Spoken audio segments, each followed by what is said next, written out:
ನಂಬಿಕೆಯಿಂದಲೇ ಹೇಬೇಲನು ಕಾಯಿನಿನ ಯಜ್ಞಕ್ಕಿಂತ ಶ್ರೇಷ್ಠವಾದ ಯಜ್ಞವನ್ನು ದೇವರಿಗೆ ಸಮರ್ಪಿಸಿದನು. ಆ ಕುರಿಮರಿಯು ಕ್ರಿಸ್ತನನ್ನು ಪ್ರತಿನಿಧಿಸುತ್ತದೆ.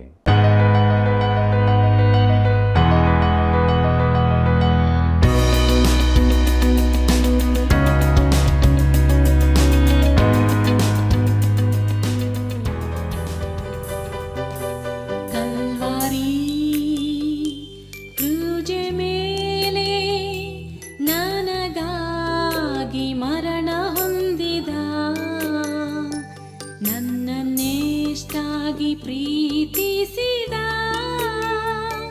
ಪ್ರಿಯ ಯೇಸುವನ ನಂಬುವೆ. ಕಲ್ವಾರಿ ಕ್ರೂಜ್ ಮೇಲೆ ನನಗಾಗಿ ಮರಣ ಹೊಂದಿದ, ನನ್ನನ್ನೆಷ್ಟಾಗಿ ಪ್ರೀತಿಸಿದ ಪ್ರಿಯ ಯೇಸುವನ ನಂಬುವೆ.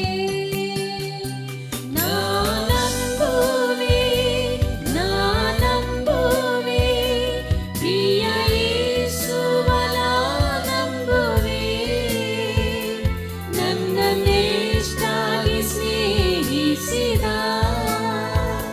ಪ್ರಿಯ ಯೇಸುವನ ನಂಬುವೆ.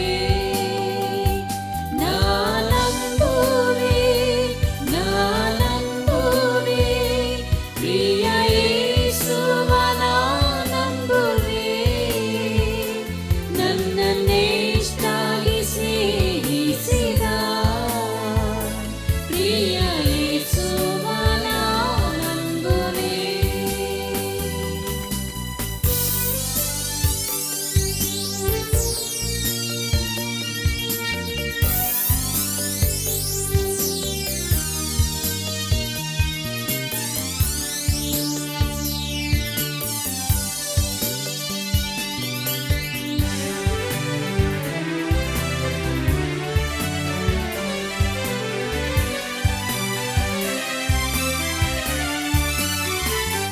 ಮುರಿದ ದೇಹದಿಂದ ಹರಿಯಿತು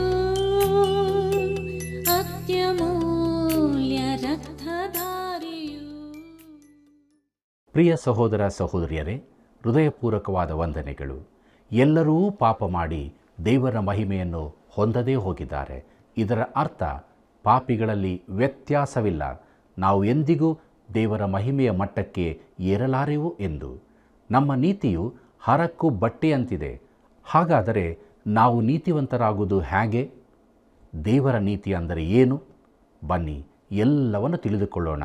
ದೇವರಾತ್ಮನ ಸಹಾಯದಿಂದ ನಮ್ಮ ಅಧ್ಯಯನವನ್ನು ಪ್ರಾರಂಭಿಸೋಣ. ಕರ್ತನಲ್ಲಿ ಪ್ರೀತಿಯುಳ್ಳ ಸಹೋದರ ಸಹೋದರಿಯರೇ, ನಾನೇ ಪುನರುತ್ಥಾನವೂ ಜೀವವೂ ಆಗಿದ್ದೇನೆ. ನನ್ನನ್ನು ನಂಬುವವನು ಸತ್ತರೂ ಬದುಕುವನು, ಮತ್ತು ಬದುಕುತ್ತಾ ನನ್ನನ್ನು ನಂಬುವ ಪ್ರತಿಯೊಬ್ಬನೂ ಎಂದಿಗೂ ಸಾಯುವುದಿಲ್ಲ ಎಂಬುದಾಗಿ ಹೇಳಿದಂಥ ನಮ್ಮ ರಕ್ಷಕನಾದ ಯೇಸು ಕ್ರಿಸ್ತನ ಮಹಿಮೆಯ ನಾಮದಲ್ಲಿ ನಿಮ್ಮೆಲ್ಲರನ್ನು ವಂದಿಸುತ್ತಾ ಇಂದಿನ ಸತ್ಯವೇದ ಅಧ್ಯಯನ ಕಾರ್ಯಕ್ರಮಕ್ಕೆ ಬಹು ಪ್ರೀತಿಯಿಂದ ಸ್ವಾಗತಿಸುತ್ತೇನೆ. ಪ್ರಿಯರೇ, ಇಂದಿನ ಸತ್ಯವೇದ ಅಧ್ಯಯನಕ್ಕಾಗಿ ನೀವೆಲ್ಲರೂ ಸಿದ್ಧರಾಗಿ ಬಂದಿರುವಿರಿ ಎಂದು ನಾನು ನಂಬುತ್ತೇನೆ. ಹಾಗಾದರೆ ಬನ್ನಿರಿ, ನಮ್ಮ ಅಧ್ಯಯನವನ್ನು ಪ್ರಾರಂಭಿಸುವಾಗ ದೇವರಿಂದ ನೀತಿಯ ಒದಗುವಿಕೆ ಎಂಬ ವಿಚಾರವನ್ನು ನೋಡೋಣ. ರೋಮಾಪುರದವರಿಗೆ ಬರೆದ ಪತ್ರಿಕೆ 3ನೇ ಅಧ್ಯಾಯ 21ನೇ ವಚನವನ್ನು ಗಮನಿಸಿರಿ. ಅಲ್ಲಿ ನಾವು ಹೀಗೆ ನೋಡುತ್ತೇವೆ: ಈಗಲಾದರೂ ದೇವರಿಂದ ದೊರಕುವ ನೀತಿಯು ಧರ್ಮಶಾಸ್ತ್ರ ನಿಯಮಗಳಿಲ್ಲದೆ ಪ್ರಕಟವಾಗಿದೆ. ಅದು ಮೋಶೆಯ ಧರ್ಮಶಾಸ್ತ್ರದಿಂದಲೂ ಪ್ರವಾದಿಗಳ ನುಡಿಗಳಿಂದಲೂ ಸಾಕ್ಷಿಗೊಂಡಿರುತ್ತದೆ ಎಂಬುದಾಗಿ. ಕರ್ತನಲ್ಲಿ ಪ್ರಿಯರೇ, ಈ ನೀತಿಯು ದೇವರ ಗುಣಲಕ್ಷಣವಲ್ಲ. ತನ್ನ ಮಹಿಮೆಯನ್ನು ಯಾರೊಂದಿಗೂ ಹಂಚಿಕೊಳ್ಳುವುದಿಲ್ಲವೆಂದು ಆತನು ಹೇಳಿದ್ದಾನೆ. ಅದು ಮಾನವನ ನೀತಿಯೂ ಅಲ್ಲ. ನಮ್ಮ ನೀತಿವಂತಿಕೆಯು ಹರಕು ಬಟ್ಟೆಯಂತಿದೆ ಎಂದು ದೇವರು ಈಗಾಗಲೇ ಹೇಳಿರುತ್ತಾನೆ. ಯೆಶಾಯನ ಪ್ರವಾದನೆ ಗ್ರಂಥ 64ನೇ ಅಧ್ಯಾಯ 6ನೇ ವಚನದಲ್ಲಿ ಇದನ್ನು ನಾವು ನೋಡಬಹುದು. ಪ್ರಿಯರೇ, ದೇವರು ಹರಕಾದದ್ದನ್ನು ಸ್ವೀಕರಿಸುವನಲ್ಲ. ಹಾಗಾದರೆ ಪೌಲನು ಹೇಳುವ ಈ ನೀತಿ ಯಾವುದು? ಅದು ದೇವರು ಒದಗಿಸುವ ನೀತಿಯೇ. ಕ್ರಿಸ್ತನು ನಮ್ಮ ನೀತಿಯಾದನು ಎಂಬುದಾಗಿ ಕೊರಿಂಥದವರಿಗೆ ಬರೆದಂಥ 1ನೇ ಪತ್ರಿಕೆ 1ನೇ ಅಧ್ಯಾಯ 30ನೇ ವಚನದಲ್ಲಿ ನಾವು ಓದುತ್ತೇವೆ. ಇದಲ್ಲದೆ ಕೊರಿಂಥದವರಿಗೆ ಬರೆದಂಥ 2ನೇ ಪತ್ರಿಕೆ 5ನೇ ಅಧ್ಯಾಯ 21ನೇ ವಚನದಲ್ಲಿ ಹೀಗೆ ಓದುತ್ತೇವೆ: ನಾವು ಆತನಲ್ಲಿ ದೇವರಿಗೆ ಸಮರ್ಪಕರಾದ ನೀತಿ ಸ್ವರೂಪಿಗಳಾಗುವಂತೆ ದೇವರು ಪಾಪಜ್ಞಾನವಿಲ್ಲದ ಆತನನ್ನು ನಮಗೋಸ್ಕರ ಪಾಪ ಸ್ವರೂಪಿಯಾಗ ಮಾಡಿದನು ಎಂಬುದಾಗಿ. ಪ್ರಿಯರೇ, ನೀತಿಯನ್ನು ಒದಗಿಸುವವನು ದೇವರೇ ಎಂಬುದನ್ನು ನಾವು ಚೆನ್ನಾಗಿ ತಿಳುಕೊಳ್ಳುವುದು ಅತೀ ಅವಶ್ಯ. ನಾವು ಇದನ್ನು ಸಂಪಾದಿಸುವುದಕ್ಕಾಗುವುದಿಲ್ಲ, ಆದರೆ ದೇವರೇ ನಮಗಾಗಿ ಒದಗಿಸಿಕೊಡುವಂಥದ್ದಾಗಿದೆ. ದೇವರು ಕೇಳಿಕೊಳ್ಳುವ ನೀತಿಯನ್ನು ಆತನೇ ಒದಗಿಸಿಕೊಡುತ್ತಾನೆ. ಆ ನೀತಿಯು ಧರ್ಮಶಾಸ್ತ್ರಕ್ಕೆ ಹೊರತದ್ದಾಗಿದೆ. ಅಂದರೆ ನೀನು ಯಾವುದನ್ನಾದರೂ ಮಾಡುವುದರ ಮೂಲಕ ದೇವರ ಧರ್ಮಶಾಸ್ತ್ರವನ್ನು ಅನುಸರಿಸುವುದರಿಂದಲೂ ಇದನ್ನು ಪಡೆಯಲಾಗದು. ಧರ್ಮಶಾಸ್ತ್ರವನ್ನು ಕೈಕೊಳ್ಳಲು ನಿನಗೆ ಸಾಧ್ಯವಿಲ್ಲ. ದೇವರಿಗೆ ಧರ್ಮಶಾಸ್ತ್ರದ ಮೂಲಕ ನಿನ್ನನ್ನು ರಕ್ಷಿಸಲಾಗದು, ಯಾಕಂದರೆ ಆತನ ಮಟ್ಟಕ್ಕೆ ನೀನು ಏರಲಾರಿ. ದೇವರು ಆ ಪರಿಪೂರ್ಣತೆಯನ್ನು ಒಪ್ಪುವುದಿಲ್ಲ ಮತ್ತು ನಾವು ಪರಿಪೂರ್ಣತೆಯನ್ನು ಮುಟ್ಟುವುದೂ ಅಸಾಧ್ಯ. ಆದ್ದರಿಂದ ಆತನು ಧರ್ಮಶಾಸ್ತ್ರದ ಮೂಲಕ ರಕ್ಷಿಸುವುದು ಸಾಧ್ಯವಿಲ್ಲ. ಕರ್ತನಲ್ಲಿ ಪ್ರೀತಿಯುಳ್ಳ ಸಹೋದರ ಸಹೋದರಿಯರೇ, ಧರ್ಮಶಾಸ್ತ್ರದಿಂದಲೂ ಪ್ರವಾದಿಗಳ ನುಡಿಗಳಿಂದಲೂ ಸಾಕ್ಷಿಗೊಂಡಿರುತ್ತಾರೆ. ಅಂದರೆ ಧರ್ಮಶಾಸ್ತ್ರವು ಅದಕ್ಕೆ ಸಾಕ್ಷಿಯಾಗಿತ್ತು. ಮೋಶೆಯ ಧಾರ್ಮಿಕ ಆಚಾರಗಳ ಕೇಂದ್ರದಲ್ಲಿ ಕ್ರಿಸ್ತನೆಡೆಗೆ ಸೂಚಿಸುವ ರಕ್ತಾರ್ಪಣೆಯ ಯಜ್ಞಗಳು ಅರ್ಪಿಸಲ್ಪಡುವ ಗುಡಾರವಿತ್ತು. ಪ್ರವಾದಿಗಳು ಕೂಡ ಮುಂದೆ ಬರಲಿರುವ ಕ್ರಿಸ್ತನ ಕುರಿತಾಗಿ, ಆತನ ಮರಣ ಪುನರುತ್ಥಾನಗಳ ಕುರಿತಾಗಿ ಹೇಳಿದರು. ಉದಾಹರಣೆಗೆ ಯೆಶಾಯನ ಪ್ರವಾದನೆ ಗ್ರಂಥ 53ನೇ ಅಧ್ಯಾಯ 6 ಮತ್ತು 10ನೇ ವಚನದಲ್ಲಿ ಅವನು ಹೀಗೆ ಹೇಳಿದ್ದಾನೆ: ನಾವೆಲ್ಲರೂ ಕುರಿಗಳಂತೆ ದಾರಿ ತಪ್ಪಿ ತೊಳಲುತ್ತಿದ್ದೆವು, ಪ್ರತಿಯೊಬ್ಬನೂ ತನ್ನ ತನ್ನ ದಾರಿಯನ್ನು ಹಿಡಿಯುತ್ತಿದ್ದನು. ನಮ್ಮೆಲ್ಲರ ದೋಷ ಫಲವನ್ನು ಯೆಹೋವನು ಅವನ ಮೇಲೆ ಹಾಕಿದನು. ಅವನನ್ನು ಜಜ್ಜುವುದು ಯೆಹೋವನ ಸಂಕಲ್ಪವಾಗಿತ್ತು. ಆತನು ಅವನನ್ನು ವ್ಯಾಧಿಯಿಂದ ಬಾಧಿಸಿ ಹೀಗೆಂದುಕೊಂಡನು: ಇವನು ತನ್ನ ಆತ್ಮವನ್ನು ಪ್ರಾಯಶ್ಚಿತ್ತ ಯಜ್ಞಕ್ಕಾಗಿ ಒಪ್ಪಿಸಿದ ಮೇಲೆ ತನ್ನ ಸಂತಾನವನ್ನು ನೋಡುವನು, ಚಿರಂಜೀವಿಯಾಗುವನು. ನನ್ನ ಸಂಕಲ್ಪವು ಇವನ ಕೈಯಿಂದ ನೆರವೇರುವುದು ಎಂಬುದಾಗಿ. ಪ್ರೀತಿಯುಳ್ಳ ದೇವಜನರೇ, ದೇವರು ಕ್ರಿಸ್ತನಲ್ಲಿ ಒದಗಿಸಲಿರುವ ಈ ನೀತಿಯ ಕುರಿತಾಗಿ ಧರ್ಮಶಾಸ್ತ್ರವು ಪ್ರವಾದಿಗಳು ಸಾಕ್ಷಿ ಹೇಳಿದರು. ಮುಂದಕ್ಕೆ ನಾವು ನೋಡೋಣ. ರೋಮಾಪುರದವರಿಗೆ ಬರೆದ ಪತ್ರಿಕೆ 3ನೇ ಅಧ್ಯಾಯ 22 ಮತ್ತು 23ನೇ ವಚನಗಳನ್ನು. ಅಲ್ಲಿ ನಾವು ಹೀಗೆ ನೋಡುತ್ತೇವೆ: ದೇವರಿಂದಾಗುವ ಆ ನೀತಿಯು ಯಾವುದೆಂದರೆ, ಯೇಸು ಕ್ರಿಸ್ತನನ್ನು ನಂಬುವವರಿಂದಲೇ ನಂಬುವರೆಲ್ಲರಿಗೆ ದೊರಕುವಂತಾದು. ಹೆಚ್ಚು ಕಡಿಮೆ ಏನೂ ಇಲ್ಲ. ಎಲ್ಲರೂ ಪಾಪ ಮಾಡಿ ದೇವರ ಮಹಿಮೆಯನ್ನು ಹೊಂದದೆ ಹೋಗಿದ್ದಾರೆ ಎಂಬುದಾಗಿ. ಕರ್ತನಲ್ಲಿ ಪ್ರಿಯರೇ, ದೇವರ ಕೃಪೆಯು ಬಹುವಾಗಿ ಕೆಟ್ಟು ಹೋಗಿರುವ ಪಾಪಿಗಳನ್ನು ಮುಟ್ಟಬೇಕಾಗಿದೆ. ಆದರೆ ಅಷ್ಟು ಕೆಟ್ಟವರಾಗಿಲ್ಲದವರಿಗೆ ಅದು ಅವಶ್ಯವಿಲ್ಲ ಎಂದು ನಾನು ಯುವಕ ಪ್ರಸಂಗಿಯಾಗಿದ್ದಾಗ ಭಾವಿಸುತ್ತಿದ್ದೆ. ಆದರೆ ದೇವರ ಕೃಪೆಯು ಪ್ರತಿಯೊಬ್ಬ ಪಾಪಿಯನ್ನು ಮುಟ್ಟುವಷ್ಟಕ್ಕೆ ಇಳಿಯಬೇಕಾಗಿದೆ ಎಂದು ಈಗ ತಿಳುಕೊಂಡಿದ್ದೇನೆ. ಪ್ರಿಯರೇ, ಕ್ರಿಸ್ತನ ಹೊರತಾಗಿ ನಾವು ಪ್ರತಿಯೊಬ್ಬರೂ ನಾಶನಕ್ಕೊಳಗಾದವರೇ ಆಗಿದ್ದೇವೆ. ಒಂದೋ ನೀನು ಕ್ರಿಸ್ತನಲ್ಲಿ ಸಂಪೂರ್ಣ ರಕ್ಷಣೆ ಹೊಂದಿರುತ್ತಿ, ಇಲ್ಲವಾದರೆ ಆತನಿಂದ ಹೊರತಾಗಿ ಪೂರ್ತಿ ನಾಶನ ಪಾತ್ರನಾಗಿದ್ದಿ. ನಮಗೆಲ್ಲರಿಗೂ ಕ್ರಿಸ್ತನ ನೀತಿಯ ಅಗತ್ಯಕತೆಯಿದೆ. ಯಾವ ವ್ಯತ್ಯಾಸವೂ ಇರುವುದಿಲ್ಲ. ಪ್ರೀತಿಯುಳ್ಳ ದೇವಜನರೇ, ಕ್ರಿಸ್ತನ ನೀತಿಯು ಕ್ರಿಸ್ತನಲ್ಲಿ ನಾವು ನಂಬಿಕೆ ಇಡುವುದರ ಮೂಲಕ ನಮಗೆ ದೊರಕುತ್ತದೆ. ಅನೇಕ ಶ್ರೇಷ್ಠ ಬೋಧಕರು ಈ ನೀತಿಯ ಕುರಿತಾಗಿ ಸರಿಯಾದ ವಿವರಣೆ ನೀಡಿರುತ್ತಾರೆ. ವಿಲಿಯಂ ಕನ್ನಿಂಗ್ ಹ್ಯಾಮ್ ಹೀಗೆ ಹೇಳಿದ್ದಾರೆ: ಧರ್ಮಶಾಸ್ತ್ರಾನುಸಾರ ದೇವರು ಮಾನವನಿಂದ ನೀತಿಯನ್ನು ಕೇಳುತ್ತಾನೆ. ಕೃಪೆಯ ಅಡಿಯಲ್ಲಿ ಈ ನೀತಿಯನ್ನು ಮಾನವನಿಗೆ ಕೊಡುವನಾಗಿದ್ದಾನೆ. ದೇವರ ನೀತಿಯೆಂದರೆ ಆತನ ನೀತಿಗನುಸಾರ ನಮ್ಮಲ್ಲಿ ಕಾಣಿಸಬೇಕಾದದ್ದೇ ಆಗಿದೆ ಎಂಬುದಾಗಿ. ಪ್ರಿಯರೇ, ಇದು ಬಹು ಆಳವಾದದ್ದು, ಆದರೆ ಸರಿಯಾದ ವಿವರಣೆಯಾಗಿದೆ. ಡಾಕ್ಟರ್ ಮೋರ್ ಹೆಡ್ ಬರೆದಿದ್ದಾರೆ: ದೇವರ ನೀತಿ ಏನೆಂದರೆ ದೇವರು ಅಪ್ಪಣೆ ಕೊಟ್ಟು ಅಪೇಕ್ಷಿಸಿ ಒಪ್ಪಿಕೊಳ್ಳುವಂಥದ್ದು, ತಾನೇ ಸ್ವತಃ ಒದಗಿಸುವಂಥದ್ದು ಆಗಿದೆ ಎಂಬುದಾಗಿ. ಪ್ರಿಯರೇ, ಈ ವಿವರಣೆಗಳಿಗಿಂತ ಇನ್ನೂ ಹೆಚ್ಚಿನ ವಿವರಣೆಯ ಅವಶ್ಯವಿಲ್ಲವೆಂದು ನಾನು ನೆನೆಸುತ್ತೇನೆ. ನಾವು ನೋಡಿದಂತೆ ಈ ನೀತಿಯು ನಂಬಿಕೆಯ ಮೂಲಕ ದೊರಕುವಂಥದ್ದೇ ಹೊರತು ಕ್ರಿಯೆಗಳಿಂದಲ್ಲ. ಈ ಎರಡೂ ವಚನಗಳನ್ನು ಜೊತೆಯಾಗಿ ಇನ್ನೊಮ್ಮೆ ನೋಡೋಣ. ಇದನ್ನು ಸರಳವಾದ ರೀತಿಯಲ್ಲಿ ಹೇಳಲು ಪ್ರಯತ್ನಿಸೋಣ. ದೇವರಿಂದ ಆಗುವ ನೀತಿಯು ಯೇಸು ಕ್ರಿಸ್ತನ ಮೇಲಣ ನಂಬಿಕೆಯ ಮೂಲಕ ದೊರಕುವಂಥದ್ದಾಗಿದ್ದು, ಎಲ್ಲರ ಮೇಲೆಯೂ ಇದ್ದು ನಂಬುವರೆಲ್ಲರಿಗೂ ದೊರಕುತ್ತದೆ. ಯಾವ ವ್ಯತ್ಯಾಸವೂ ಇಲ್ಲ. ಯಾಕೆಂದರೆ ಎಲ್ಲರೂ ಪಾಪ ಮಾಡಿ ದೇವರ ಮಹಿಮೆಗೆ ದೂರವಾಗಿದ್ದಾರೆ. ಈ ನಂಬಿಕೆಯು ಕ್ರಿಯೆಗಳಿಂದ ದೊರಕದೆ ನಂಬಿಕೆಯಿಂದ ಮಾತ್ರ ದೊರಕುತ್ತದೆ ಎಂಬುದನ್ನು ಯೇಸು ತಾನೇ ಸ್ಪಷ್ಟಪಡಿಸಿದ್ದಾನೆ. ಯೋಹಾನ ಬರೆದ ಸುವಾರ್ತೆ 6ನೇ ಅಧ್ಯಾಯ 28 ಮತ್ತು 29ನೇ ವಚನಗಳನ್ನು ಓದುವಾಗ ಅಲ್ಲಿ ಹೀಗೆ ಬರೆದದೆ: ಅವರು ದೇವರಿಗೆ ಮೆಚ್ಚುಗೆಯಾದ ಕೆಲಸಗಳನ್ನು ನಾವು ನಡೆಸಬೇಕಾದರೆ ಏನು ಮಾಡಬೇಕೆಂದು ಆತನನ್ನು ಕೇಳಿದಕ್ಕೆ ಯೇಸು, ದೇವರು ಮೆಚ್ಚುವ ಕೆಲಸ ಯಾವುದೆಂದರೆ ಆತನು ಕಳಿಸಿಕೊಟ್ಟವನನ್ನು ನೀವು ನಂಬುವುದೇ ಅಂದನು ಎಂಬುದಾಗಿ. ಪ್ರಿಯರೇ, ಆದರೆ ನೀತಿಯನ್ನು ಹೊಂದುವುದೆಂದರೆ ನಿನ್ನ ನಂಬಿಕೆಯಲ್ಲಿ ಯಾವ ಯೋಗ್ಯತೆ ಇದೆ ಎಂದಾಗಲಿ ನಂಬುವುದರಿಂದ ಯೋಗ್ಯತೆ ಬರುತ್ತದೆಂಬುದಾಗಲಿ ಅಲ್ಲ. ನಿಜವಾಗಿ ನೋಡಿದರೆ ನಂಬಿಕೆಯು ನಿನ್ನ ಪಾಲಿನ ಕೆಲಸವಲ್ಲ. ನಂಬಿಕೆಯ ಉದ್ದೇಶವು ಮುಖ್ಯವಾದದ್ದು.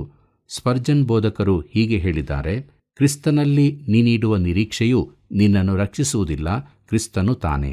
ಕ್ರಿಸ್ತನಲ್ಲಿನ ನಿನ್ನ ಸಂತೋಷವು ನಿನ್ನನ್ನು ರಕ್ಷಿಸುವುದಲ್ಲ, ಕ್ರಿಸ್ತನೇ. ಮತ್ತು ಕ್ರಿಸ್ತನಲ್ಲಿನ ನಿನ್ನ ನಂಬಿಕೆ ಒಂದು ಸಾಧನ ಮಾತ್ರವಾಗಿದ್ದರೂ ಅದರಿಂದ ನೀನು ರಕ್ಷಿಸಲ್ಪಡುವುದಲ್ಲ, ಕ್ರಿಸ್ತನ ರಕ್ತ ಹಾಗೂ ಆತನ ಯೋಗ್ಯತೆಯೇ. ಪ್ರಿಯರೇ, ಈ ವಿಚಾರವನ್ನು ನಮ್ಮ ಮನಸ್ಸಿನಲ್ಲಿ ನಾವು ಆಳವಾಗಿ ಬೇರೂರಿಸಬೇಕಾಗಿದೆ. ಈ ನೀತಿಯು ಒಂದು ವಸ್ತ್ರದಂತಿದೆ, ಅದು ಎಲ್ಲರಿಗೂ ದೊರಕುವಂಥದ್ದಾಗಿದೆ. ಆದರೆ ನಂಬುವವರ ಮೇಲೆ ಮಾತ್ರ ಹೊದಿಸಲ್ಪಡುತ್ತದೆ. ಅದು ಎಲ್ಲರಿಗೂ ಅಗತ್ಯವಾದದ್ದಾಗಿದೆ ಎಂದು ಪೌಲನು ಹೇಳುತ್ತಾನೆ. ಎಲ್ಲರೂ ಪಾಪ ಮಾಡಿ ದೇವರ ಮಹಿಮೆಯನ್ನು ಹೊಂದದೆ ಹೋಗಿದ್ದಾರೆ ಎಂಬುದಾಗಿ ನೋಡುವಾಗ ಇದರ ಅರ್ಥ ಪಾಪಿಗಳಲ್ಲಿ ವ್ಯತ್ಯಾಸವಿಲ್ಲವೆಂದಲ್ಲ. ಪ್ರಿಯರೇ, ನೀವು ದೇವರ ಮಹಿಮೆಯ ಮಟ್ಟಕ್ಕೆ ಎಂದಿಗೂ ಬರಲಾರಿರಿ. ರೋಮಾಪುರದವರಿಗೆ ಬರೆದ ಪತ್ರಿಕೆ 3ನೇ ಅಧ್ಯಾಯ 24ನೇ ವಚನವನ್ನು ಗಮನಿಸಿರಿ. ಅಲ್ಲಿ ನಾವು ಹೀಗೆ ನೋಡುತ್ತೇವೆ: ಅವರು ನೀತಿವಂತರೆಂದು ನಿರ್ಣಯ ಹೊಂದುವುದು ದೇವರ ಉಚಿತಾರ್ಥವಾದ ಕೃಪೆಯಿಂದಲೇ, ಕ್ರಿಸ್ತ ಯೇಸುವಿನಿಂದಾದ ಪಾಪ ವಿಮೋಚನೆಯ ಮೂಲಕವಾಗಿ ಆಗುವುದು ಎಂಬುದಾಗಿ. ಕರ್ತನಲ್ಲಿ ಪ್ರೀತಿಯುಳ್ಳ ಸಹೋದರ ಸಹೋದರಿಯರೇ, ಉಚಿತಾರ್ಥವಾದ ಎಂಬುದರ ಗ್ರೀಕ್ ಮೂಲಪದ ಡೌರಿನ್ ಎಂಬುದು. ಯೋಹಾನನು ಬರೆದ ಸುವಾರ್ತೆ 15ನೇ ಅಧ್ಯಾಯ 25ರಲ್ಲೂ ಇದು ಇದ್ದು ಅಲ್ಲಿ ನಿಷ್ಕಾರಣವಾಗಿ ಎಂದು ಬರೆಯಲಾಗಿದೆ. ವೈರಿಗಳು ತನ್ನನ್ನು ಯಾವ ಕಾರಣವೂ ಇಲ್ಲದೆ ದ್ವೇಷಿಸಿದರು ಎಂದು ಯೇಸು ಹೇಳಿದ್ದಾನೆ. ಪೌಲನು ಹೇಳುತ್ತಿದ್ದಾನೆ, ಯಾವ ಕಾರಣವೂ ಇಲ್ಲದೆ ನೀತಿವಂತರೆಂದು ನಿರ್ಣಯ ಹೊಂದುವುದು ನಮ್ಮಲ್ಲಿ ಕೊಡತಕ್ಕ ಯಾವ ವಿವರಣೆಯೂ ಇರುವುದಿಲ್ಲ. ಅವರು ತುಂಬ ಒಳ್ಳೆಯವರು, ಆದ್ದರಿಂದ ನಾನು ಇದನ್ನು ಮಾಡಲೇಬೇಕು ಎಂದು ದೇವರು ಹೇಳುವುದಿಲ್ಲ. ಮೊದಲೇ ತಿಳಿಸಿದಂತೆ ದೇವರ ಕೃಪೆಯನ್ನು ಹಕ್ಕಿನಿಂದ ಕೇಳಿಕೊಳ್ಳುವ ಯಾವುದೂ ನಮ್ಮಲ್ಲಿಲ್ಲ. ನಮ್ಮ ಅಗತ್ಯತೆ ಮಾತ್ರ. ಯಾವ ಕಾರಣವೂ ಇಲ್ಲದೆ ನಾವು ನೀತಿವಂತರೆಂದು ನಿರ್ಣಯಿಸಲ್ಪಟ್ಟಿದ್ದೇವೆ. ಅದು ಆತನ ಕೇವಲ ಕೃಪೆಯೇ. ಅಂದರೆ ನಮ್ಮಲ್ಲಿ ಅದಕ್ಕೆ ತಕ್ಕ ಅರ್ಹತೆ ಯಾವುದೂ ಇಲ್ಲ ಎಂಬುದು ಸತ್ಯ. ಪ್ರಿಯರೇ, ಕೃಪೆಯಿಂದಲೇ ಯಾವ ಯೋಗ್ಯತೆಯೂ ಇಲ್ಲದೆ ಹೊಂದುವ ದಯೆ, ಅದು ಪ್ರೀತಿಯ ಕಾರ್ಯರೂಪಕವಾಗಿದೆ. ಕರ್ತನಲ್ಲಿ ಪ್ರಿಯರೇ, ಯೇಸು ಕ್ರಿಸ್ತನಿಂದಾದ ಪಾಪ ವಿಮೋಚನೆ ಮೂಲಕ ಎಂಬುದಾಗಿ ನೋಡುವಾಗ ವಿಮೋಚನೆಯು ಯಾವಾಗಲೂ ದೇವರ ಕೃಪೆಯೊಂದಿಗೆ ಜೋಡಣೆಯಾಗಿದೆ. ದೇವರು ನನ್ನನ್ನು ನಿನ್ನನ್ನು ರಕ್ಷಿಸುವುದಕ್ಕೆ ಕಾರಣ ಕ್ರಿಸ್ತನು ಬೆಲೆತೆತ್ತು ನಮ್ಮನ್ನು ಬಿಡುಗಡೆ ಮಾಡಿರುವುದೇ ಆಗಿದೆ. ನಮಗೆ ಅದು ಸಿಗುವಂತೆ ಮಾಡಲು ಆತನು ಕ್ರೂಜೆಯ ಮೇಲೆ ಸತ್ತನು. ನಂಬಿಕೆಯ ಮೂಲಕ ನೀತಿವಂತರಾಗುವುದೆಂದರೆ ನಮ್ಮ ಪಾಪಗಳು ತೆಗೆಯಲ್ಪಡುವುದು. ಪಾಪ ಕ್ಷಮೆ ಮಾತ್ರವಲ್ಲ, ಅದಕ್ಕಿಂತಲೂ ಹೆಚ್ಚಿನದಾಗಿದೆ. ಅದು ಕ್ರಿಸ್ತನ ನೀತಿಯನ್ನು ಕೂಡಿಸುವುದಾಗಿದೆ. ಅಂದರೆ ಆದಾಮನ ಮೊದಲಿನ ಸ್ಥಿತಿಗೆ ನಾವು ಪುನಃ ಸ್ಥಾಪಿಸಲ್ಪಡುವುದು ಮಾತ್ರವಲ್ಲದೆ ನಾವು ಕ್ರಿಸ್ತನಲ್ಲಿ ಇರಿಸಲ್ಪಟ್ಟಿದ್ದು, ಈ ಸ್ಥಿತಿಯಲ್ಲಿ ದೇವರ ಮಕ್ಕಳಾಗಿ ನಾವು ನಿತ್ಯ ಯುಗಗಳಲ್ಲಿ ಇರುತ್ತೇವೆ.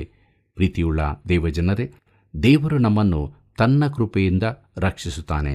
ಈ ಕೃಪೆಯ ಯುಗದಲ್ಲಿ ಈ ಹೊರತೆಯಿಂದಲೇ ದೇವರ ಜೀವದ ನೀರು ಹರಿಯುತ್ತಿರುತ್ತದೆ ಮತ್ತು ತನ್ನ ಮಗನನ್ನು ಮರಣಕ್ಕೆ ಒಪ್ಪಿಸಿದ ದೇವರ ಕಾರ್ಯದಿಂದಾಗಿಯೇ ದೇವರು ಕೃಪೆಯಿಂದ ರಕ್ಷಿಸಲು ಸಾಧ್ಯವಾಗಿದೆ. ಪೌಲನು ಎಫೆಸದವರಿಗೆ ಬರೆದ ಪತ್ರಿಕೆ 2ನೇ ಅಧ್ಯಾಯ 4 ಮತ್ತು 5ರಲ್ಲಿ ಹೀಗೆ ಹೇಳುತ್ತಾನೆ: ಆದರೆ ಕರುಣಾನಿಧಿಯಾಗಿರುವ ದೇವರು ನಮ್ಮ ಮೇಲೆ ಮಹಾಪ್ರೀತಿಯನ್ನಿಟ್ಟು ಅಪರಾಧಗಳ ದೆಸೆಯಿಂದ ಸತ್ತವರಾಗಿದ್ದ ನಮ್ಮನ್ನು ಕ್ರಿಸ್ತನೊಂದಿಗೆ ಬದುಕಿಸಿದನು. ಕೃಪೆಯಿಂದಲೇ ರಕ್ಷಣೆ ಹೊಂದಿದವರಾಗಿದ್ದೀರಿ ಎಂಬುದಾಗಿ. ಪ್ರೀತಿಯುಳ್ಳ ದೇವಜನರೇ, ಈ ಕೃಪೆಯ ಕುರಿತು ಡಾಕ್ಟರ್ ನ್ಯೂವೆಲ್ ಅವರು ಹೀಗೆ ಹೇಳಿದ್ದಾರೆ: ಕ್ರಿಸ್ತನ ಯಜ್ಞಾರ್ಪಣೆ ಎಂಬ ನಿತ್ಯ ಕಾರ್ಯದ ಮೂಲಕ ಕಾರ್ಯರೂಪಕ್ಕೆ ಬರುವ ದೇವರ ನಿತ್ಯ ಪ್ರೀತಿಯೇ ಆತನ ಕೃಪೆಯಾಗಿದೆ ಮತ್ತು ತಡೆಯಿಲ್ಲದ ನಿತ್ಯವಾದ ಸ್ವಾತಂತ್ರ್ಯವು ಧರ್ಮಶಾಸ್ತ್ರದ ಯಾವ ತಡೆಯಿಲ್ಲದೆ ಒದಗುವಂಥದ್ದಾಗಿದೆ. ಈಗ ಪರಿಶುದ್ಧನಾದ ದೇವರು ನಿನ್ನ ಅಗತ್ಯತೆಗಳನ್ನು ಪೂರೈಸುವುದಕ್ಕಾಗಿ ನಿನ್ನ ಬಳಿಗೆ ಇಳಿದು ಬರಬಹುದು. ಕ್ರಿಸ್ತನಲ್ಲಿ ನಂಬಿಕೆ ಇಡುವವರನ್ನು ರಕ್ಷಿಸಲು ಈಗ ಪರಿಶುದ್ಧ ದೇವರಿಗೆ ಸಾಧ್ಯವಿದೆ ಎಂಬುದನ್ನು ತಿಳಿದುಕೊಳ್ಳುವುದು ಎಂಥ ಅದ್ಭುತ ಸಂಗತಿಯಾಗಿದೆ. ಡಾಕ್ಟರ್ ನ್ಯೂವೆಲ್ ಪುನಃ ಹೇಳಿದ್ದಾರೆ: ದೇವರ ರಕ್ಷಣೆಗೆ ಸಂಬಂಧಿಸಿದೆಲ್ಲವೂ ಕೊಡುವುದರಲ್ಲಿ ಹರ್ಷದಾಯಕವೂ, ಸ್ಥಿತಿಯಲ್ಲಿ ನಿತ್ಯವಾದದ್ದು, ಗುಣದಲ್ಲಿ ಬದಲಾಗದ್ದೂ ಆಗಿರುತ್ತದೆ. ಮತ್ತು ಇದೆಲ್ಲವೂ ಕ್ರಿಸ್ತನಲ್ಲಿ, ಆತನಲ್ಲಿ ಮಾತ್ರವೇ ದೊರಕುವಂಥದ್ದಾಗಿದೆ. ಆತನು ಮಾತ್ರ ಅದರ ಬೆಲೆಯನ್ನು ತೆರಬಲ್ಲವನಾಗಿದ್ದನು. ಪ್ರಿಯರೇ, ಪೇತ್ರನು ಇಸ್ರಾಯೇಲ್ ಜನಕ್ಕೆ ಹೀಗೆ ಹೇಳಿದನು. ಅಪೊಸ್ತಲ ಕೃತ್ಯಗಳು 4ನೇ ಅಧ್ಯಾಯ 12ನೇ ವಚನದಲ್ಲಿ ಅಲ್ಲಿ ಹೀಗೆ ಬರೆದದೆ, ಬರಬೇಕಾದ ರಕ್ಷಣೆಯು ಇನ್ನಾರಲ್ಲಿಯೂ ಸಿಕ್ಕುವುದಿಲ್ಲ.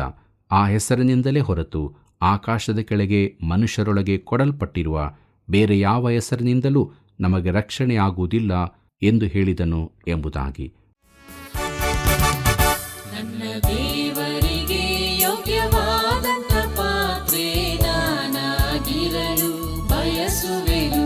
ನನ್ನ ದೇವರಿಗೆ ಯೋಗ್ಯವಾದಂತ ಪಾತ್ರೆ ನಾನಾಗಿರಲು ಬಯಸುವೆನು. ಕುಂಬಾರನು ನೀನು, ಜೇಡಿ ಮಣ್ಣು ನಾನು. ಕುಂಬಾರನು ನೀನು, ಜೇಡಿ ಮಣ್ಣು ನಾನು. ರೂಪಿಸನ್ನ ನಿನ್ನ ಚಿತ್ತದಂತೆ, ರೂಪಿಸನ್ನ ನಿನ್ನ ಚಿತ್ತದಂತೆ. ನನ್ನ ದೇವರಿಗೆ ಯೋಗ್ಯವಾದಂತ ಪಾತ್ರೆ ನಾನಾಗಿರಲು ಬಯಸುವೆನು. ನನ್ನ ದೇವರಿಗೆ ಯೋಗ್ಯವಾದಂತ ಪಾತ್ರೆ ನಾನಾಗಿರಲು ಬಯಸುವೆನು. ಹಲ್ಲೆಲೂಯಾ, ಹೋಸನ್ನ, ಹೋಸನ್ನ, ಹಲ್ಲೆಲೂಯಾ, ಹಲ್ಲೆಲೂಯಾ, ಹೋಸನ್ನ, ಹೋಸನ್ನ, ಹಲ್ಲೆಲೂಯಾ.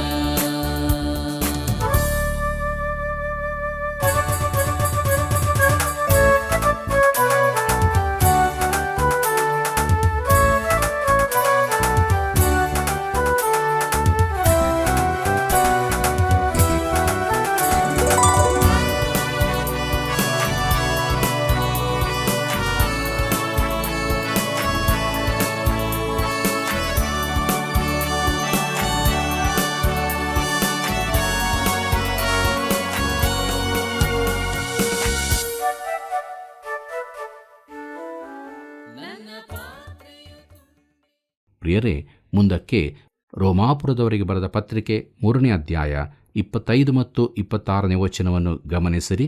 ಅಲ್ಲಿ ನಾವು ಹೀಗೆ ನೋಡುತ್ತೇವೆ, ಈತನು ತನ್ನ ರಕ್ತವನ್ನು ಸುರಿಸಿ ನಂಬಿಕೆ ಇದ್ದವರಿಗಾಗಿ ಕೃಪಾಧಾರವಾಗಬೇಕೆಂದು ದೇವರು ಈತನನ್ನು ಮುಂದಿಟ್ಟನು. ದೇವರು ಹಿಂದಿನ ಕಾಲದ ಪಾಪಗಳನ್ನು ದಂಡಿಸದೆ ಸಹಿಸಿಕೊಂಡಿರಲಾಗಿ ತನ್ನ ನೀತಿಯನ್ನು ಈಗಿನ ಕಾಲದಲ್ಲಿ ಹೀಗೆ ತೋರಿಸಿ, ತಾನು ನೀತಿ ಸ್ವರೂಪನಾಗಿಯೂ ಯೇಸುವಿನಲ್ಲಿ ನಂಬಿಕೆ ಇಡುವವರನ್ನು ನೀತಿವಂತರೆಂದು ನಿರ್ಣಯಿಸುವನಾಗಿಯೂ ಕಾಣಿಸಿಕೊಂಡಿದ್ದಾನೆ ಎಂಬುದಾಗಿ. ಪ್ರೀತಿಯುಳ್ಳ ದೇವಜನರೇ, ತನ್ನ ರಕ್ತವನ್ನು ಸುರಿಸಿ ನಂಬಿಕೆ ಇದ್ದವರಿಗಾಗಿ ಎಂಬುದಾಗಿ ನೋಡುವಾಗ ರಕ್ತವು ಆತನ ಜೀವದ ಕುರಿತಾಗಿ ಮಾತಾಡುತ್ತದೆ. ರಕ್ತಧಾರೆ ಇಲ್ಲದೆ ಪಾಪ ಪರಿಹಾರವಿಲ್ಲ ಎಂಬುದಾಗಿ ಇಬ್ರಿಯರಿಗೆ ಬರೆದ ಪತ್ರಿಕೆ 9ನೇ ಅಧ್ಯಾಯ 22ನೇ ವಚನದಲ್ಲಿ ಓದುತ್ತೇವೆ. ಒಬ್ಬನನ್ನು ಚೂರಿಯಿಂದ ಹಿರಿದಾಗ ರಕ್ತ ತುಂಬ ಹರಿದು ಆ ವ್ಯಕ್ತಿ ಸಾಯುತ್ತಾನೆ, ಯಾಕಂದರೆ ಅವನ ಜೀವವು ರಕ್ತದಲ್ಲಿರುತ್ತದೆ. ಪ್ರಿಯರೇ, ಯೇಸು ಕ್ರಿಸ್ತನ ಜೀವವು ಕೊಡಲ್ಪಟ್ಟಿತು. ಪೇತ್ರನ ಪ್ರಕಾರ ಈ ರಕ್ತವು ಅತಿ ಅಮೂಲ್ಯವಾದದ್ದಾಗಿದೆ. ಈ 2 ವಚನಗಳು ತುಂಬ ಅರ್ಥಗರ್ಭಿತವಾಗಿರುತ್ತದೆ. ಪ್ರಾಯಶ್ಚಿತ್ತ, ನೀತಿ, ದಂಡಿಸದೆ ಇತ್ಯಾದಿ ಶಬ್ದಗಳಿವೆ. ಅವು ಕಷ್ಟಕರವಾದ ಶಬ್ದಗಳಾದರೂ ಅವುಗಳಿಂದ ಭಯಪಡಬೇಕಾಗಿಲ್ಲ. ಯಾಕಂದರೆ ಈ ವಚನಗಳನ್ನು ನಮ್ಮ ಸರಳ ಭಾಷೆಗೆ ಪರಿವರ್ತಿಸಿದಾಗ ಅವುಗಳಲ್ಲಿ ದೈವಶಾಸ್ತ್ರದ ಮೂಲಾಂಶವೇ ಅಡಗಿರುವುದನ್ನು ತಿಳಿಯುತ್ತೇವೆ.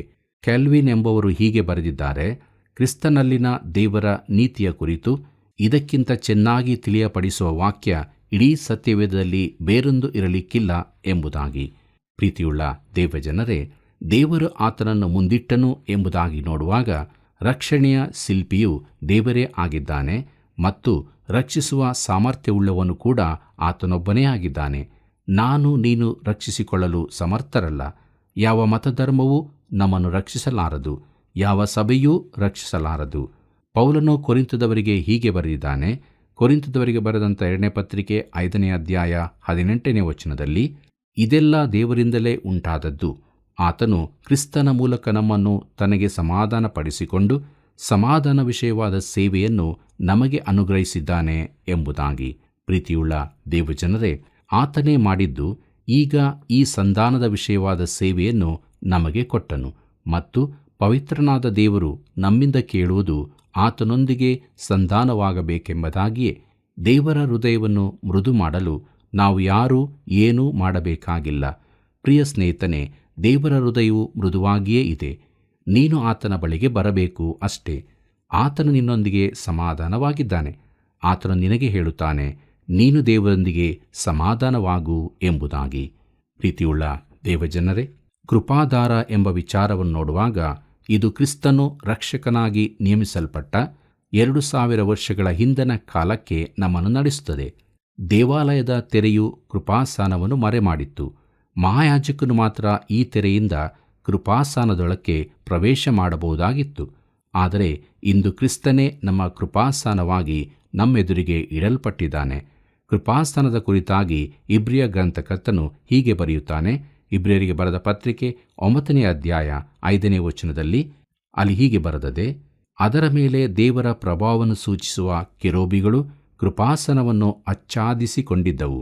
ಸದ್ಯಕ್ಕೆ ಈ ವಿಷಯಗಳನ್ನು ಒಂದೊಂದಾಗಿ ವಿವರಿಸುವುದಕ್ಕೆ ಆಗುವುದಿಲ್ಲ ಎಂಬುದಾಗಿ. ಪ್ರಿಯರೇ, ಅದರ ಮೇಲೆ ದೇವರ ಪ್ರಭಾವವನ್ನು ಸೂಚಿಸುವ ಕೆರೂಬಿಗಳಿದ್ದರು. ಕೃಪಾಸನ ಶಬ್ದದ ಮೂಲ ಗ್ರೀಕ್ ಪದವು ಸಮಾಧಾನ ಯಜ್ಞ ಎಂಬ ಮೂಲಾರ್ಥವನ್ನು ಕೊಡುತ್ತದೆ. ಕ್ರಿಸ್ತನು ಕೃಪಾಸನವಾಗಿ ತೋರಿಸಲ್ಪಟ್ಟಿದ್ದಾನೆ. ಸುಂಕದವನಿಗೆ ಕೃಪಾಸನವು ಬೇಕಾಗಿದ್ದರಿಂದ ಅವನು, ದೇವರೇ, ಪಾಪಿಯಾದ ನನ್ನನ್ನು ಕರುಣಿಸು ಎಂದು ಮೊರೆಯಿಟ್ಟನು. ಲೂಕನು ಬರೆದ ಸುವಾರ್ತೆ 18ನೇ ಅಧ್ಯಾಯ 13ನೇ ವಚನದಲ್ಲಿ ಇದನ್ನು ಓದುತ್ತೇವೆ. ಪ್ರಿಯರೇ, ಅದರ ಅರ್ಥ, ದೇವರೇ, ಬಡ ಪಾಪಿಯಾದ ನಾನು ಸಮೀಪಿಸಬಹುದಾದ ಒಂದು ಕೃಪಾಸನ ಇರುತ್ತಿದ್ದರೆ ಎಂದಾಗುತ್ತದೆ. ಒಬ್ಬ ಯಹೂದ್ಯನು ಸುಂಕದವನಾಗುವಾಗ ಅವನು ತನ್ನನ್ನು ದೇವಾಲಯದಿಂದ ದೂರವಿರಿಸಿಕೊಂಡು ಕೃಪಾಸನದಿಂದಲೂ ದೂರವಾಗುತ್ತಾನೆ. ಈಗ ಒಂದು ಕೃಪಾಸನವು ಇಡಲ್ಪಟ್ಟಿದೆ ಎಂದು ಪೌಲನು ಹೇಳುತ್ತಾನೆ. ಪ್ರಿಯರೇ, ಕ್ರಿಸ್ತನ ರಕ್ತದಲ್ಲಿ ನಂಬಿಕೆ ಇಡುವ ಮೂಲಕ ಆತನು ಸಮಾಧಾನ ಯಜ್ಞವಾಗುವಂತೆ ದೇವರು ಮಾಡಿದ್ದಾನೆ. ನಮಗೊಬ್ಬ ಪರಿಶುದ್ಧವಾದ ದೇವರಿದ್ದು ಆತನು ಸಂತೋಷದಿಂದಲೂ ತೃಪ್ತಿಯಿಂದಲೂ ಆತ್ಮಸಂತಸದಿಂದಲೂ ಲೋಕಕ್ಕೆ ಬಂದು ಕೃಪಾಸನವನ್ನು ತೆರೆದಿಟ್ಟಿದ್ದಾನೆಂಬುದು ತಿಳಿದುಕೊಳ್ಳುವುದು ಎಂಥ ಅದ್ಭುತ ಸಂಗತಿಯಾಗಿದೆಯಲ್ಲವೇ? ಪ್ರೀತಿಯುಳ್ಳ ಸಹೋದರ ಸಹೋದರಿಯರೇ, ದೇವರು ನಿನ್ನನ್ನು ಮನಸ್ಸಿಲ್ಲದ ಮನಸ್ಸಿನಿಂದ ರಕ್ಷಿಸುವುದಲ್ಲ. ನೀನು ಬಂದರೆ ಆತನು ಪೂರ್ಣ ಮನಸ್ಸಿನಿಂದ ಸಮೃದ್ಧಿಯಾಗಿ ನಿನ್ನನ್ನು ರಕ್ಷಿಸುತ್ತಾನೆ. ಆತನು ಎಷ್ಟು ಒಳ್ಳೆಯವನು! ನನ್ನಿಂದ ಯಾವುದನ್ನೂ ತಡೆ ಹಿಡಿದಿಲ್ಲ. ಆತನು ಬಾ ಎನ್ನುತ್ತಾನೆ. ಆತನು ನಿನ್ನನ್ನು ಸ್ವೀಕರಿಸುತ್ತಾನೆ. ನನ್ನ ಬಳಿಗೆ ಬರುವವನನ್ನು ನಾನು ಎಂದಿಗೂ ತಳ್ಳಿಬಿಡುವುದೇ ಇಲ್ಲ ಎಂಬುದಾಗಿ ಯೋಹಾನ ಬರೆದ ಸುವಾರ್ತೆ 6ನೇ ಅಧ್ಯಾಯ 37ನೇ ವಚನದಲ್ಲಿ ನಾವು ಓದುತ್ತೇವೆ. ಪ್ರಿಯರೇ, ನಾನು ನೀನು ಪರಿಶುದ್ಧ ದೇವರ ಬಳಿಗೆ ಬಾರದಂತೆ ತಡೆಯಲ್ಪಟ್ಟಿದ್ದೆವು. ಆದರೆ ಈಗ ಕ್ರಿಸ್ತನ ರಕ್ತದಿಂದಾಗಿ ನಮಗೆ ಮಾರ್ಗವೂ ತೆರೆಯಲ್ಪಟ್ಟಿದೆ. ಎಷ್ಟೊಂದು ಅದ್ಭುತವಲ್ಲವೇ ಪ್ರಿಯರೇ? ದೇವರು ಇಂದಿನ ಕಾಲದ ಪಾಪಗಳನ್ನು ದಂಡಿಸದೆ ಸಹಿಸಿಕೊಂಡಿರಲಾಗಿ ತನ್ನ ನೀತಿಯನ್ನು ಈಗಿನ ಕಾಲದಲ್ಲಿ ಹೀಗೆ ತೋರಿಸಿ ಎಂಬುದಾಗಿ ನೋಡುವಾಗ ಇದರ ಅರ್ಥ ನಿನ್ನ ಹಿಂದಿನ ಪಾಪಗಳನ್ನಲ್ಲ, ಆದರೆ ಕ್ರೂಜೆಗಿಂತ ಮುಂಚೆ ಜೀವಿಸಿದ್ದವರ ಪಾಪಗಳನ್ನು. ಹಳೆ ಒಡಂಬಡಿಕೆಯಲ್ಲಿ ಅವರು ಒಂದು ಕುರಿಮರಿಯನ್ನು ತರುತ್ತಿದ್ದರು. ಆದರೆ ಈಗ ನಾವು ದೇವಾಲಯಕ್ಕೆ ಬಲಿಯಾಗಿ ಕುರಿಮರಿಯನ್ನು ಕೊಂಡೊಯ್ಯುವುದಿಲ್ಲ. ಹಾಗೆ ಮಾಡುವುದು ತಪ್ಪಾಗುತ್ತದೆ. ಆದರೆ ಕ್ರಿಸ್ತನ ಬರೋಣಕ್ಕಿಂತ ಮೊದಲು ಅದರ ಅವಶ್ಯಕತೆ ಇತ್ತು. ಧರ್ಮಶಾಸ್ತ್ರದ ಪ್ರಕಾರ ಅದು ಬೇಕಿತ್ತು. ಆ ಕುರಿಮರಿಯು ಕ್ರಿಸ್ತನ ಬರೋಣಕ್ಕೆ ಮುನ್ಸೂಚನೆಯಾಗಿತ್ತು. ಪ್ರಿಯರೇ, ಆ ಚಿಕ್ಕ ಕುರಿಮರಿಯು ಪಾಪಗಳನ್ನು ನಿವಾರಿಸುತ್ತದೆಂದು ಆ ದಿನಗಳಲ್ಲಿ ಯಾರೂ ನಂಬಿರಲಿಕ್ಕಿಲ್ಲ.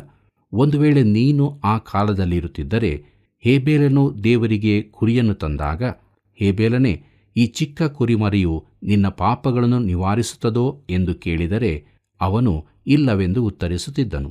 ಆಗ ನೀನು, ಹಾಗಾದರೆ ನೀನೇಕೆ ಅದನ್ನು ತಂದಿದ್ದೀ ಎಂಬುದಾಗಿ ಕೇಳುವುದಾದರೆ ಅವನ ಉತ್ತರ, ದೇವರು ಹಾಗೆ ಹೇಳಿದ್ದಾನೆ, ಆತನು ತರಬೇಕೆಂದು ಅಪ್ಪಣೆ ಕೊಟ್ಟಿದ್ದಾನೆ ಎಂದು ಹೇಳುತ್ತಿದ್ದನು. ಪ್ರಿಯರೇ, ಇಬ್ರಿಯರಿಗೆ ಬರೆದ ಪತ್ರಿಕೆ 11ನೇ ಅಧ್ಯಾಯ 4ನೇ ವಚನದಲ್ಲಿ ಹೀಗೆ ನೋಡುತ್ತೇವೆ, ನಂಬಿಕೆಯಿಂದಲೇ ಹೇಬೇಲನು ಕಾಯಿನನ ಯಜ್ಞಕ್ಕಿಂತ ಶ್ರೇಷ್ಠವಾದ ಯಜ್ಞವನ್ನು ದೇವರಿಗೆ ಸಮರ್ಪಿಸಿದನು ಎಂಬುದಾಗಿ. ಪ್ರಿಯರೇ, ಅವನು ದೈವ ಪ್ರಕಟಣೆಯಿಂದಲೇ ಹೀಗೆ ಮಾಡಿದನು. ಯಾಕಂದರೆ ಸಾರಿದ ವಾರ್ತೆಯು ನಂಬಿಕೆಗೆ ಆಧಾರ. ಹೇಬೇಲನು ಆ ಯಜ್ಞವನ್ನು ತಂದಿರುವುದಕ್ಕೆ ಒಂದೇ ಕಾರಣವೆಂದರೆ ದೇವರು ಆ ರೀತಿ ಅವನಿಗೆ ಹೇಳಿದ್ದರಿಂದಲೇ ಹೇಬೇಲನು ಹಾಗೆಯೇ ಮಾಡಿರಬೇಕು.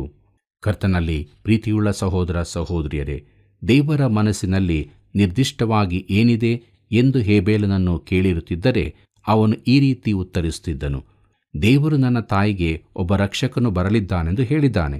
ಆತನು ಯಾವಾಗ ಬರುತ್ತಾನೋ ಗೊತ್ತಿಲ್ಲ, ಆದರೆ ಆತನು ಬರುವವರೆಗೆ ನಾವು ಈ ರೀತಿ ಮಾಡಬೇಕಾಗಿದೆ, ಯಾಕೆಂದರೆ ನಾವು ನಂಬಿಕೆಯಿಂದ ಬರಬೇಕಾಗಿದೆ. ಆದ್ದರಿಂದ ಇಂದಿನ ಕಾಲದ ಪಾಪಗಳು, ಅಂದರೆ ಕ್ರಿಸ್ತನು ಸಾಯುವವರೆಗೆ ದೇವರು ಕಡವಾಗಿ ರಕ್ಷಿಸಿದ್ದಾನೆ. ಅಬ್ರಹಾಮನು ಯಜ್ಞವನ್ನು ತಂದದರಿಂದ ದೇವರು ಅವನನ್ನು ರಕ್ಷಿಸಿದ್ದಲ್ಲ. ದೇವರು ಯಾರನ್ನೂ ಅವರ ಯಜ್ಞ ಬಲಿ ತಂದದಕ್ಕಾಗಿ ರಕ್ಷಿಸಲಿಲ್ಲ. ಯಜ್ಞಾರ್ಪಣೆಯು ಕ್ರಿಸ್ತನನ್ನು ಮುನ್ಸೂಚಿಸುತ್ತಿತ್ತು. ಕ್ರಿಸ್ತನು ಬಂದಾಗ ಆತನು ಹಿಂದಿನವರ ಎಲ್ಲ ಪಾಪ ಹಾಗೂ ಕ್ರೂಜೆಯ ನಂತರದವರ ಪಾಪಗಳ ಬೆಲೆಯನ್ನು ಕೂಡ ತೆತ್ತನು. ತಾನು ನೀತಿ ಸ್ವರೂಪನಾಗಿ ಕಾಣಿಸಿಕೊಂಡಿದ್ದಾನೆ ಎಂಬುದಾಗಿ ನೋಡುವಾಗ, ಕ್ರೂಜೆಯ ನಂತರದವರಾದ ನಾವು ಯಜ್ಞಾರ್ಪಣೆಗೆ ಬಲಿಯನ್ನು ತರುತ್ತಿಲ್ಲ, ಆದರೆ ಯೇಸು ಕ್ರಿಸ್ತನನ್ನು, ಆತನ ರಕ್ತವನ್ನು ನಂಬುವವರಾಗಬೇಕು. ಕರ್ತನಲ್ಲಿ ಪ್ರೀತಿಯುಳ್ಳ ಸಹೋದರ ಸಹೋದರಿಯರೇ, ಯೇಸು ಕ್ರಿಸ್ತನು ಸಮಸ್ತ ಲೋಕದ ಪಾಪ ನಿವಾರಣೆ ಮಾಡಲು ತನ್ನನ್ನು ಶಿಲುಬೆಯಲ್ಲಿ ಬಲಿಯಾಗಿ ಸಮರ್ಪಿಸಿ ನಮಗೆ ಬಿಡುಗಡೆಯನ್ನು ಮಾಡಿದನು. ಆತನ ಈ ಕಾರ್ಯವನ್ನು ನಾವು ನಂಬಿದವರಾಗಿ ನಮ್ಮ ದೇಹಗಳನ್ನು ದೇವರಿಗೆ ಮೀಸಲಾಗಿಯೂ ಮೆಚ್ಚುಗೆಯಾಗಿ ಇರುವ ಸಜೀವ ಯಜ್ಞವಾಗಿ ಅರ್ಪಿಸುವಾಗ ಅದೇ ನಮ್ಮ ವಿವೇಕಪೂರ್ವಕವಾದ ಆರಾಧನೆಯಾಗುತ್ತದೆ. ಮಾತ್ರವಲ್ಲ, ನಮ್ಮ ಜೀವಿತವು ಯೇಸು ಕ್ರಿಸ್ತನ ಪುನರುತ್ಥಾನದ ಸಾಕ್ಷಿಯ ಜೀವಿತವಾಗುತ್ತದೆ. ಹೀಗಾಗುವಂತೆ ದೇವರು ತಾನೇ ನಮ್ಮನ್ನು ಬಲಪಡಿಸಿ ಕೈ ಹಿಡಿದು ನಡೆಸಲಿ. ಕರ್ತನ ಕೃಪೆಯು ಸದಾ ನಿಮ್ಮ ಸಂಗಡ ಇರಲಿ. ಪ್ರಿಯರೇ, ನೀತಿಯನ್ನು ನಮಗೆ ಸಂಪಾದಿಸಲು ಆಗುವುದಿಲ್ಲ, ಅದನ್ನು ದೇವರೇ ಒದಗಿಸುವವನು. ಯೇಸು ಕ್ರಿಸ್ತನೇ ದೇವರ ನೀತಿ. ನಾವು ಆತನಲ್ಲಿ ನೀತಿವಂತರಾಗಲು ದೇವರು ಆತನನ್ನು ಕ್ರೂಜೆಯಲ್ಲಿ ಜಜ್ಜಿ ಮರಣ ವೇದನೆಗಳಿಂದ ಬಿಡಿಸಿದನು. ಆತನಿಗೆ ಮಹಿಮೆಯಾಗಲಿ. ದೇವರು ಉಚಿತಾರ್ಥವಾಗಿ ಕೊಟ್ಟ ರಕ್ಷಣೆಯನ್ನು ನಮ್ಮದಾಗಿ ಮಾಡಿಕೊಳ್ಳಲು ಯೇಸು ಕ್ರಿಸ್ತನನ್ನು ನಮ್ಮ ನೀತಿಯಾಗಿ ಮಾಡಿಕೊಂಡು ದೇವರಿಗೆ ವಿಧೇಯರಾಗಿ ಜೀವಿಸೋಣ. ಬನ್ನಿರಿ, ಪ್ರಾರ್ಥನೆ ಮಾಡೋಣ. ಕೃಪಾಳು ದೇವರೇ, ನಿನ್ನ ಮುಂದೆ ನಾವು ಅನೀತಿವಂತರಾಗಿದ್ದೇವೆ. ಹೇಳಿಕೊಳ್ಳುವುದಕ್ಕೆ ನಮ್ಮಲ್ಲಿ ಏನೂ ಇಲ್ಲ ಸ್ವಾಮಿ. ನಿನ್ನ ಮಗನ ಮೂಲಕವಾಗಿ ನೀನು ನಮ್ಮನ್ನು ಪ್ರೀತಿಸಿದ್ದಿ. ನಾವು ನೀತಿವಂತರಾಗುವಂಥ ಭಾಗ್ಯವನ್ನು ಕೊಟ್ಟಿದ್ದಿ. ಇದ್ದಂಥ ಸ್ಥಿತಿಯಲ್ಲಿ ನಿನ್ನ ಬಳಿಗೆ ಬಂದಿದ್ದೇವೆ. ನಮ್ಮನ್ನು ಶುದ್ಧೀಕರಿಸು, ಬಲಪಡಿಸು, ನಿನ್ನ ನೀತಿಯನ್ನು ಅನುಸರಿಸಿ ಜೀವಿಸೋದಕ್ಕೆ ಸಹಾಯ ಮಾಡು. ದೇವರೇ, ಯಾರ್ಯಾರು ಇನ್ನೂ ಪಾಪದ ಜೀವಿತದಲ್ಲಿದ್ದಾರೋ ಅಂಥವರ ಸಂಗಡ ಮಾತನಾಡು. ನಿನ್ನ ವಾಕ್ಯಗಳನ್ನು ಕಳುಹಿಸಿಕೊಡು. ಪಾಪದ ಜೀವಿತದಿಂದ ಬಿಡಿಸಿ ನೀತಿವಂತರಾಗಿ ಜೀವಿಸೋದಕ್ಕೆ ಸಹಾಯ ಮಾಡು. ಯೇಸುವಿನ ನಾಮದಲ್ಲಿ ಬೇಡಿದ್ದೇವೆ ತಂದೆಯೇ, ಆಮೆನ್. ಆತ್ಮೀಯ ಸ್ನೇಹಿತರೆ, ನೀವು ಮಾಡಿದ ಅಮೂಲ್ಯವಾದ ಕರೆಗಳಿಗಾಗಿ ವಂದಿಸುತ್ತೇವೆ. ಅನೇಕ ಜೀವಿತಕ್ಕೆ ನೀವು ಬೆಳಕಾಗಿದ್ದೀರಿ. ಮುಂದೆಯೂ ತಪ್ಪದೇ ಮಿಸ್ ಕಾಲ್ ನೀಡಿ ಸೇವೆಯನ್ನು ಬೆಂಬಲಿಸಿರಿ. ಮತ್ತೆ ಭೇಟಿಯಾಗೋಣ. ವಂದನೆಗಳು.